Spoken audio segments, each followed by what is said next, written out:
Bob Hall here with Hallsome Farm and my friend Phil. And the previous video to this one, we took a Langstroth box. And we cut it in half to make a swarm capture hive. And with the same material, we bought the material we're gonna make, because I only had one box right now that's not in use. And we're gonna make a box from scratch out of the same material. So we have two capture hives. Deeper, right, as Phil was saying. So the first, you're gonna need one 1 by 12, probably 10 foot long, will get you a box. Because these are 20 inches long, same as a Langstroth. This particular board, and you have to measure them, was 11 1/4 inch. Some of them are 11, some of them are just under 11. So you never get, if you do woodworking, you know, you never get the same size. But whatever board you get, that's what you'll build your trap with. So we cut 4 of these 20 inches long. Then we bought a 1 by 10, which comes out to, what was it, 9 3/4 or 9 1/2, something like that. And that'll be fine. So this one is, so out of that we cut the top and the bottom. The bottom we cut 21 inches long, even though the box is 20. That gives us a little lip for landing for the bees. The top we cut 20 inches, and then we bought 1 by 4, and we split it, and we made the side pieces so we can put the edge around the lid. And then last, you need 1 by 8, and this is what we're going to make the inside walls and the frames will hang on. And that's pretty much all the lumber, so it's not very much. And then we have the other thing you'll need is number 8 wood screws, and we're going to have to put the two boxes together. So we bought a piano hinge and we cut it into 3 pieces. It was much cheaper that way. And we've got a sash clamp for the other side so we can keep the box from accidentally opening up on us when we got bees in there. And then the other thing you need is some glue and a couple drills. We got a drill that we're going to drill a hole, because we don't want the screws accidentally splitting the wood. So we're going to go ahead and drill a pilot hole. And then we've got an impact wrench where we'll drill these. By the way, these are flathead. You know, you could use anything you want probably, but we just wanted a secure screw. So that's all the materials you need. The whole thing, plus I think we bought this 12 foot long, because we used a couple pieces for the Langstroth box that we cut. We cut a couple sides off of that too. So if you've got an old Langstroth box, 10 deep, that you're not using, cheapest way to go. You just need 2 of these, a top and a bottom, and very little in material, and you're good to go. And I've got that video. I'll put that link up here. If you're going to make one from scratch, this is the way to do it. Or if you've got scrap plywood or anything like that, you could use it. I just wanted to show if we went and bought everything new, the whole thing was 78 bucks, and we making 2 boxes out of it. And we'll have screws left over, and we've got another piano hinge fit for another box. So I mean, so each box, I mean, if you consider it, costs us 40 bucks each, if you look at it that way. And you go buy a nuke, I think they're like $165 this year. So definitely a cheap way to do it. But the biggest reason we're doing it is to capture superior genetics. Hives that are out in the wild. Now, of course, you could get a swarm from a local beekeeper also, but if you can get a swarm from a hive in the wild, their genetics are already predisposed to fighting off the varroa mites and other diseases and critters that might be around, and so they're a really strong hive, and that's what we're looking for. Because I don't use any pesticides, I don't use any sprays, nothing in with my bees. And a lot of this information I've got, his name is Dr. Leo Sharashkin. Hopefully I said his last name right. But he's got a website, horizontalhive.com.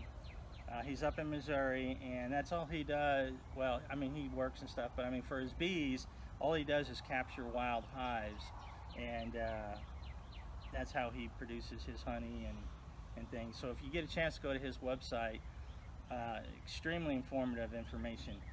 So we're going to go ahead, I'm going to put this in fast motion. We'll build this box, and then I'll conclude at the end. Well, on a regular, the box we modified, the Langstrom, we ended up ripping down to get the same height as the Langstrom, but this we're leaving a little high with the full 2x12 high. Just give a little extra room inside between frames, so I think it won't hurt a bit to have that extra height. No, in fact, according to Dr. Leo, you need at least 40 liters to make an effective swarm trap, and a Langstroth cut in half, piled on top of each other, makes 43 liters, a little over 10 gallon of volume. This one will be more than that, so you want between 40 and 60 for them to have a home that they'll feel comfortable coming to. And that's the whole thing, is to make an environment for the bees that they want to come to it. So, and I'll explain some of the other things we'll do to make this more attractive.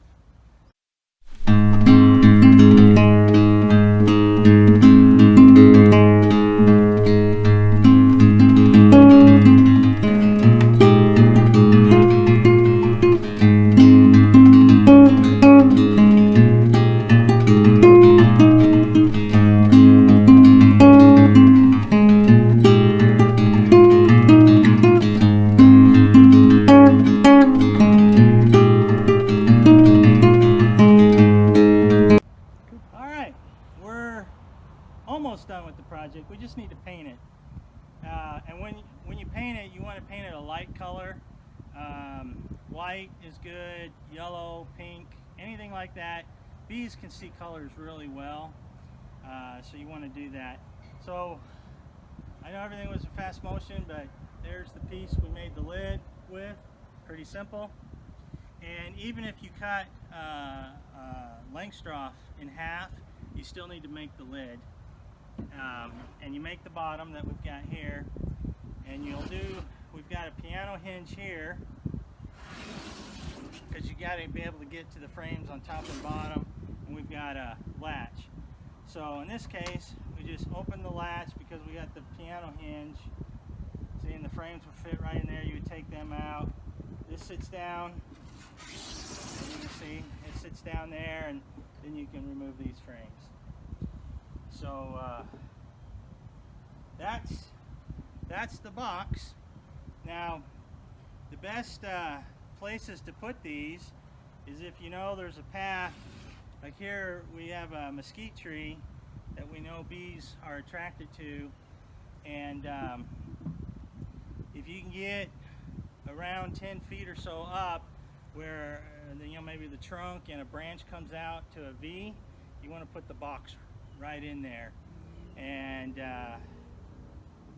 we've also got what you do, and if you go to horizontalhive.com on his store, he's got these little tubes, plastic tubes that are slow release. You can buy, they're $5, not very expensive, that you put lemongrass essential oil in.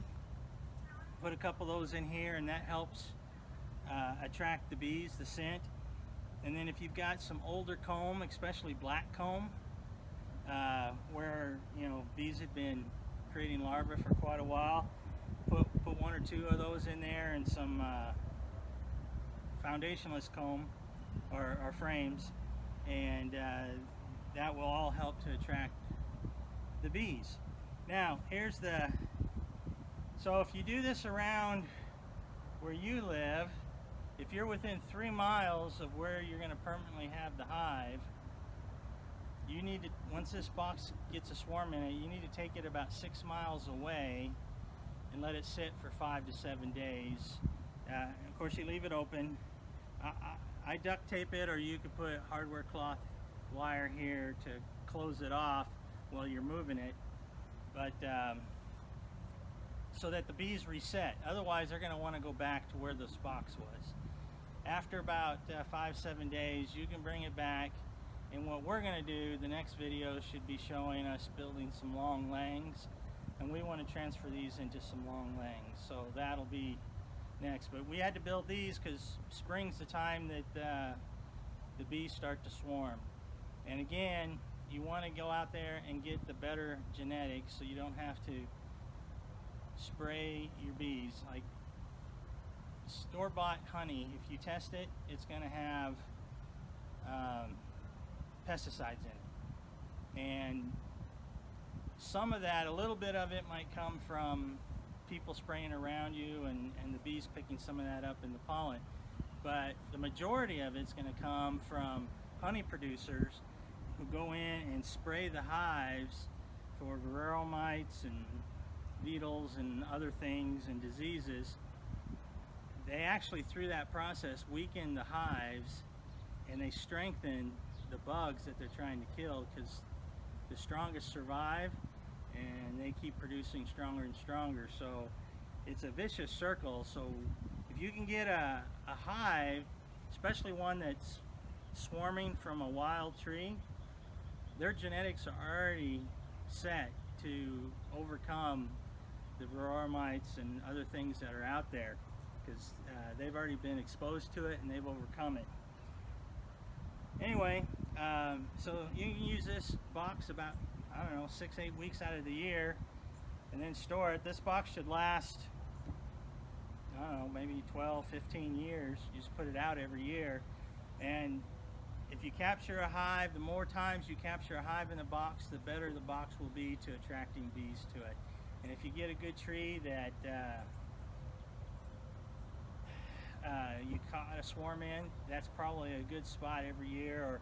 Or even I've heard some bee guys that have gotten 3 swarms in a season from the same tree. So anyway, I hope you know, this inspires you a little bit. It certainly will save some money if you do it this way. Maybe get a friend involved. You saw Phil here working, so we live probably about 12 miles apart. So we're going to set a box up here at his place and a box up at my place. Now, maybe we won't get anything, but the hope is we each catch a swarm, and then we'll swap them and take them to each other's house and set them up. And that'd be pretty exciting. Anyway, so like I like to say, a job worth doing is worth doing poorly first. My dad always said, if you're going to do a job, do it right. But I've learned from having 5 kids and a bunch of grandkids that the job worth doing is worth doing poorly first. And as we get better and better and better at it, you know, but you got to start somewhere. So don't feel afraid of making a mistake or doing something wrong. Just get out and get started. Ask some questions, watch some YouTubes. You know, if it's something worthwhile, don't be afraid to make a mistake and just do it. Thanks for watching.